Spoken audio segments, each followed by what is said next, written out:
irmãos, a paz do Senhor Jesus. Nós estamos aqui para fazer um resumo do primeiro trimestre de 2020, nessa lição onde nós estudamos sobre a raça humana, origem, queda e redenção. Então nós vamos aqui fazer um pequeno resumo de cada lição e de uma lição como um todo. Vamos entender o que aprendemos aí ao longo dessas lições. O comentarista dessa lição foi o pastor Cláudio Honor de Andrade. Então vamos lá debater aqui um pouco sobre cada lição. Na primeira lição, Adão, o primeiro homem. Texto áureo. E disse Deus, façamos o homem à nossa imagem, conforme a nossa semelhança, e domine sobre os peixes do mar e sobre toda a terra. Gênesis 1, 26. O objetivo geral da primeira lição, irmãos, é expor que o ser humano é a coroa da criação de Deus.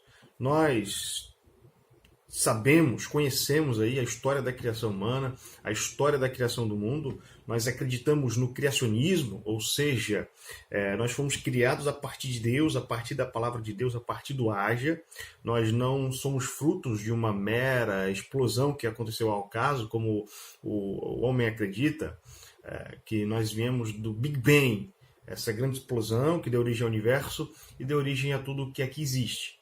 Nós acreditamos que essa grande explosão pode até ter ocorrido de alguma forma, cientificamente falando, mas ela foi originada por Deus. Foi Deus que determinou que isso acontecesse. E Deus faz a criação do mundo, conforme está descrito lá em Gênesis, e no sexto dia Deus faz a coroa da sua criação, que é o ser humano. E esse primeiro homem criado, esse primeiro representante da espécie humana, foi Adão. A partir daquele bonequinho de barro que Deus fez e soprando-lhe a narina, Deus cria então o primeiro homem, que foi Adão. E dentro dessa perspectiva aí da criação, nós, assembleianos, temos aí a doutrina bíblica do homem, baseado aí na criação do Adão, e que o homem foi feito para dominar sobre tudo aquilo que Deus criou. Por isso que ele é a coroa da criação. Partindo para a lição de número 2, a criação de Eva, a primeira mulher. O texto áureo encontra-se em Gênesis capítulo 2, versículo 23, que nos diz, e disse Adão, esta é agora osso dos meus ossos e carne da minha carne. Esta será chamada varoa, porquanto do varão foi tomada. O objetivo geral da lição de número 2 é nos fazer entender que a missão do homem outorgada pelo Criador é glorificar a Deus, propagar a espécie humana e administrar o planeta. E dentro dessa perspectiva aí, irmãos, da criação do homem, da criação do mundo, Deus coloca o homem como a coroa da sua criação, mas dentro desse planejamento não existe apenas a figura do homem. Deus já havia planejado que ele teria uma ajudadora, uma auxiliadora, que é a mulher. E a gente precisa entender que a mulher, desde o início da criação do homem, ela estava já no projeto de Deus. Não foi algo criado aí nos últimos instantes aí da criação. Não, ela já fazia parte do projeto original de Deus. A criação da mulher, como nós muito bem sabemos, já estamos aí bem entendidos a respeito disso, ela veio a partir da costela de Adão. Deus faz cair sobre Adão um sono, e aí acontece a primeira cirurgia, né, por assim dizer, da costela de Adão. Deus tira a mulher, que será aí a companheira desse homem. Até porque não é bom que o homem esteja só. E aqui nós vemos a constituição de algo muito precioso no projeto de Deus, que é a família. E nós vemos aqui que é colocado na lição que a mulher aparece com a missão de esposa, a missão de mãe, a missão como súdita no reino de Deus, e desenvolve um papel importantíssimo na história da humanidade. Até porque todos nós que aqui estamos vivemos através de uma mulher. O próprio Jesus Cristo, Filho de Deus, quando vem à Terra, ele vem a partir de uma mulher. Então, nós podemos deixar bem claro aqui, podemos entender de forma clara, que a mulher faz parte do plano de Deus, do projeto de Deus para a humanidade e tem um papel aí de destaque. Partindo agora para a lição 3 da nossa lição, nós estudamos sobre a natureza do ser humano. O texto áureo se encontra aí na primeira carta de Paulo aos Tessalonicenses, capítulo 5, versículo 23, que nos diz: "E o mesmo Deus de paz vos santifique em tudo, e todo o vosso espírito e alma e corpo sejam plenamente conservados irrepreensíveis para a vinda do nosso Senhor Jesus Cristo." O objetivo geral da lição de número 3 era expor que o corpo, a alma e o espírito constituem a natureza do ser humano. Essa lição ela foi importantíssima quando deixou bem claro alguns conceitos da constituição da natureza humana. E nós acreditamos na tricotomia. Nós acreditamos que o homem ele é composto de alma, corpo e espírito. Ele tem essa tricomposição aí. É meio confuso a explicação em relação ao que é a alma e o espírito, qual a distinção entre elas, e essa alegação ela é tão profunda e tão complexa que na própria palavra de Deus nós encontramos em Hebreus 4:12 que diz que em nosso ser, a alma e o espírito acham-se tão unidos que somente a palavra de Deus pode alcançar-lhes a junção.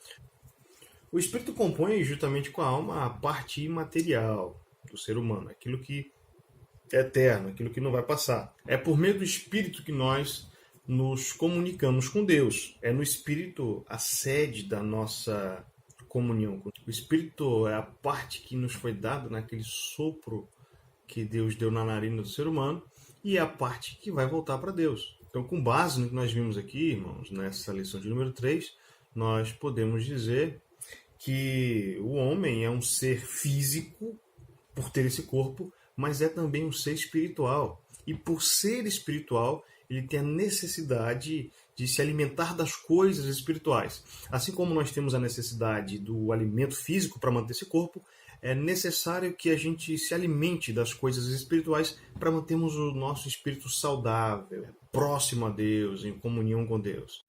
Partindo agora para a lição de número 4, onde nós estudamos sobre os atributos do ser humano, nós vimos aí no texto áureo, irmãos, que está lá em Salmos 32:9, que nos diz: "Não sejais como o cavalo, nem como a mula, que não tem entendimento, cuja boca precisa de cabresto e freio, para que não se atirem a ti." O objetivo geral dessa lição foi mostrar a complexidade do ser humano, pois ele é um ser espiritual, racional, livre e criativo. Nessa lição nós vimos aí claramente que o ser humano ele é dotado desses atributos, dessas características aí, que nós não podemos desconsiderar quando analisamos o ser humano como um todo. O ser humano ele é composto por uma espiritualidade. Ou seja, essa espiritualidade humana ela faz com que o homem ele tenha a necessidade de ser atraído por aquilo que é espiritual, ou que ele tem a necessidade de adorar. A grande questão é que ao longo do tempo essa necessidade da adoração ela teve um alvo errado. O homem meio que se desviou do caminho certo. Essa adoração ela deve ser centrada somente em Deus, que foi o Criador da humanidade. E ao longo do tempo isso se perdeu. Mas essa necessidade de adorar fica muito claro para nós, irmãos, que isso é um traço daquilo que Deus deixou para nós. Essa espiritualidade humana ela clama por um Criador. Na lição de número 4, nós estudamos aqui também sobre a racionalidade humana, ou seja, aquilo que nos faz diferente de uma outra criação de Deus, dos animais, por exemplo, é o fato de que nós somos racionais.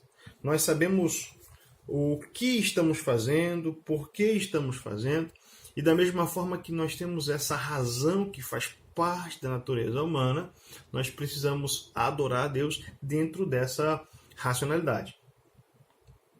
Outro atributo do ser humano é a sociabilidade. Isso aqui diz respeito à necessidade que nós temos de viver em sociedade. Nenhum homem é uma ilha. Nenhum homem consegue viver sozinho. Deus nos fez para viver em harmonia, em comunhão, para viver em sociedade com outros seres humanos.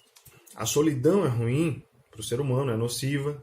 E é justamente por isso que nós aprendemos aqui que nós precisamos viver em família.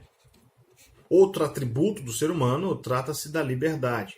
Deus não é um ditador. Deus, quando cria o ser humano, ele cria o ser humano com essa liberdade de escolher o que ele quer fazer. Nós temos o ato de decidir. Mas, dentro dessa liberdade humana, não pode ser desprezado que existe aí uma soberania divina. Apesar de nós termos a liberdade de escolha, nós não podemos desconsiderar o fato de que a soberania de Deus ela prevalece. Em algum momento, Deus pode intervir nas nossas escolhas, para que o seu projeto original, para que o seu plano siga o seu curso normal. E, por fim, o último atributo aí do ser humano trata-se da criatividade humana. Deus cria o homem dotado de uma criatividade espetacular e de uma habilidade, uma predisposição para o trabalho. É muito claro, é muito evidente quando a gente analisa a criatividade humana, quando nós analisamos aí todas as coisas que foram criadas a partir do homem, que o homem fez, como os grandes edifícios, o avião, e tudo isso esteve envolvido aí em uma carga de trabalho que dignifica o homem, que é importante e que fomos feitos para tal, fomos feitos para trabalhar. É bem verdade que quando o homem peca, o trabalho se torna aí um enfado, o trabalho se torna aí uma coisa extremamente desprazerosa, difícil, mas isso não quer dizer que se o homem não pecasse não teria o trabalho. Sim, teria o trabalho. A questão é que se o homem não peca, o trabalho seria mais leve, seria mais prazeroso.